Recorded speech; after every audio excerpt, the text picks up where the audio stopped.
Hello and welcome to Scots United, where I, Scott, and my team of Scots, who are also me, bring you the latest in movies, television, and popular culture. We're sort of celebrating strong women this week.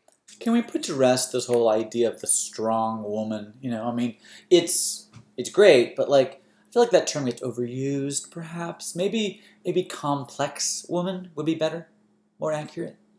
Point taken. Point taken. So we're celebrating complex women with 3 different TV offerings that you should be checking out. So, guys, what are we talking about? We need to talk about Fosse Verdon on FX. We need to talk about Killing Eve. I'm here fully in support of Dead to Me. Okay, Scott, you go first. Dead to Me, Scott, that one.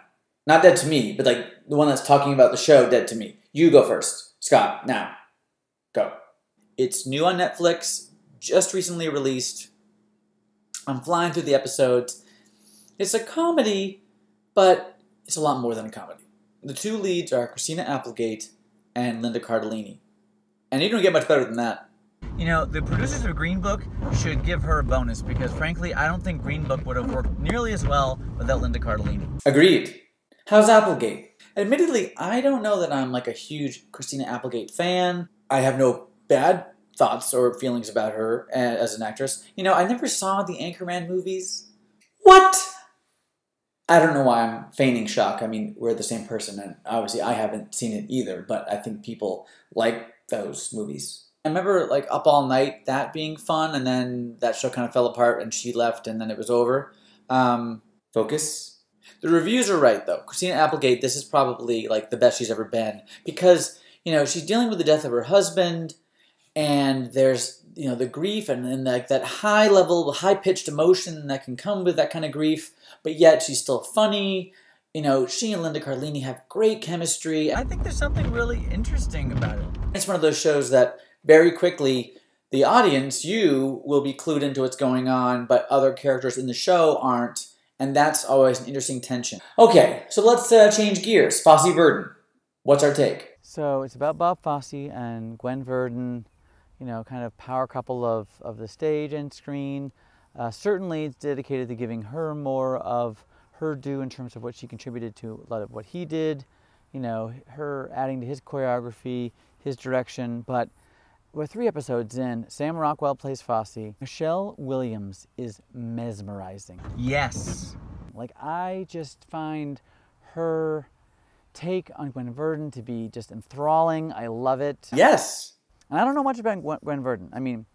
I know I have a master's degree in theater, yet I would not call myself a theater queen, like a musical theater queen. I love theater, but I was always more into straight plays and experimental stuff. And no one cares. Now, on the movement side, there are some dance sequences. We show choreography happening. And I can't help at times just kind of stand back and be like, wow, the effort and thought and work they put into this to recreate these dances that Michelle Williams and Sam Rockwell are doing, to play these parts, and to recreate classic moments. They're not using clips from Cabaret. They've recast. There's an actress playing, Joel Grey. Actress playing Liza, an actor playing Joel Grey, and so then they have to match the original. Even in clips, you are recreating the performances of Oscar winners. It jumps back and forth and around in time. It's really showing a complete picture of these people, of their lives, of their backgrounds. It's just great. I love FX.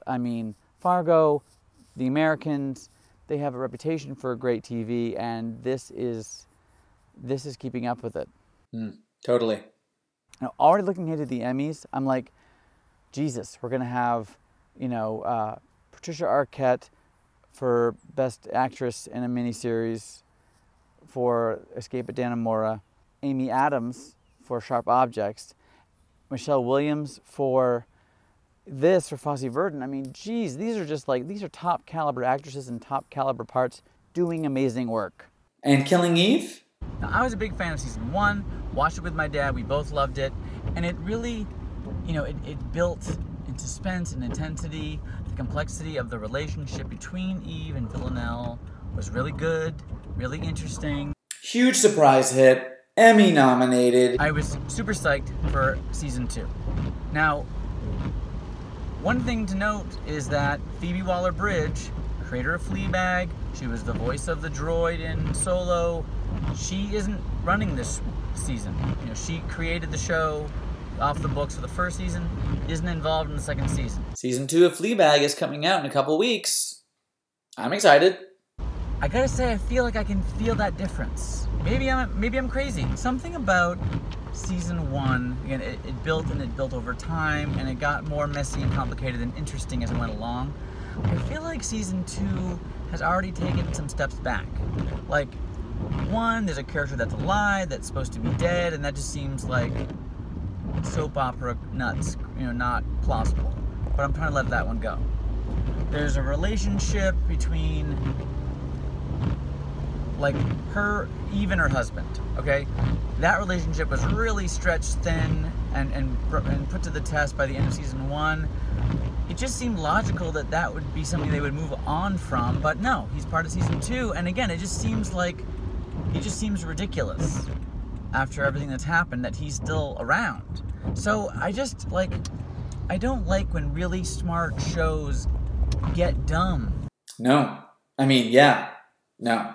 And I feel like there's some elements of season 2 that are dumb, or that just don't make sense, and just don't gel as well. There's an element of Eve in season 2 where she's like reckless. And I don't know, season 1 it built up to her being more reckless as she kind of lost her grip a little bit on what she was doing. So I understand that she should still be reckless because it's picking up right where season 1 left off. But yet, I don't like the choices, and I just, something about it is just, like... I've been enjoying where it's been going the last episode. You know, I love the cast. You know, Sandra Oh is still great. Jodie Comer, Fiona Shaw. So I'm up to see where it goes. I just feel like maybe season 1 was lightning in a bottle. I mean, the sophomore slump is real. So it sounds like you guys are almost leaning towards making Dead to Me the big pick of this episode. Somehow, Dead to Me just finds that balance in a really strange construction.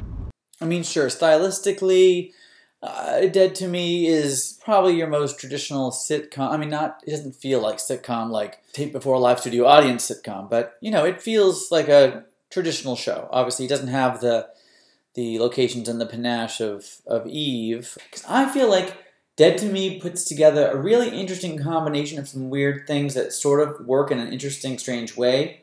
But Fosse Verdon is just like event television at its best, and it's still different and just awesome.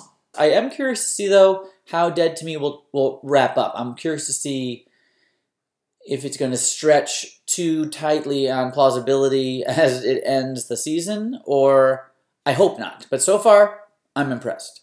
Can they stick the landing? Also, lots of shows that happens, right? Beginning is amazing, and then the end kind of just... Ugh. Margo, do you have an opinion on this?